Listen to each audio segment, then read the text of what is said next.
Ժողովուրդ ջան, բարի լույս բոլորիդ, լավ որ ցանկանում սաղիդ ամփորձան կլնեք։ Ուրեմն այս մեքենայի մասին երկու բառով նկարագրեմ։ Հաճախորդ է եկել է որպեսզի մի հատ առաջնահերթ ստուգենք փոխանցման տուփի յուղի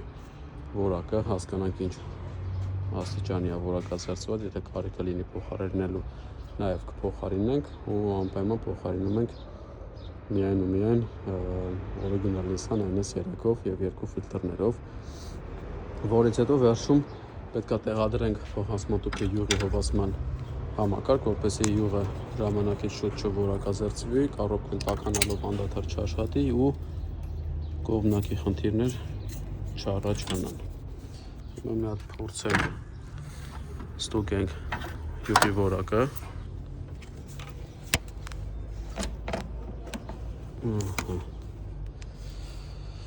Գնացինք։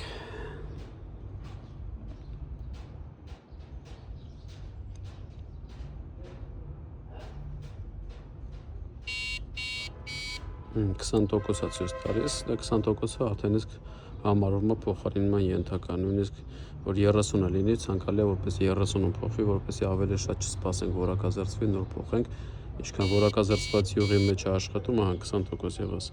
ինչքան որակազերծված յուղի մեջ աշխատում, այնքան ավելի շատ մեջի դետալները մաշվածության են ենթարկվում, որտեղ յուղը իր որակ կորցնում է, այլ համապատասխան իր ֆունկցիան չի կատարում, իր նորմալ հովացումը կամ իր սմասկան չի կատարում, ցենց ասած։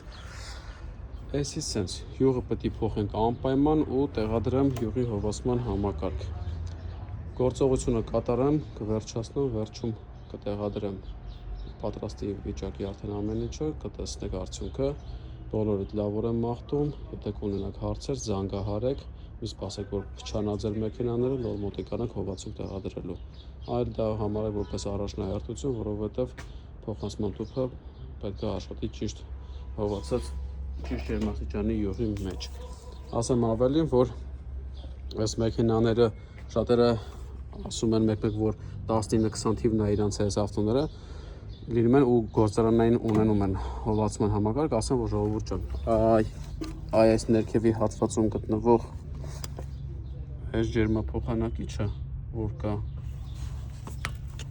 այս որոշակի չափ մատից ուղղությամբ բոլորովին կարող տեսնել ձեր մեքենաների վրա ունենում են։ Սա պարտադիր է որպեսզի ունենա եւ նման եւս մի հատ ջերմափոխանակիչ գտնվում է ջրի ռադիատորի տակի հատվածում։ Դրանք ջերմափոխանակիչներ են, դրանք հովացման ռադիատորներ չեն եւ անկախ տարեթվերից բոլորը դա ունենում են։ Դա նախատեսած է որպեսզի փոխանցման տուփը շուտ յուղը տաքացնի անտիֆրիզի ջերմության հաշվին, որից հետո մշտական իր մեջ գտնվում է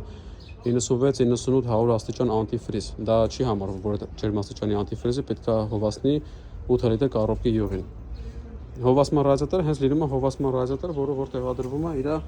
գործարանային տեղում։